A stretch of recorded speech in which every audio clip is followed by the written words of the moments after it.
Hello guys, সবাই কেমন আছেন? আমি আলহামদুলিল্লাহ ভালো আছি।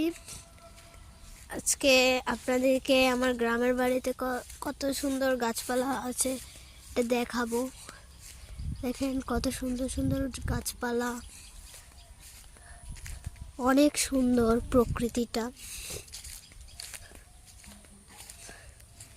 এখানে অনেকগুলো ধান ক্ষেত আছে, দেখেন কত সুন্দর গাছপালাগুলো না, অনেক সুন্দর প্রকৃতি। আর এই যে ধান খেতে হেমন্তকালীন ধান পাকছে,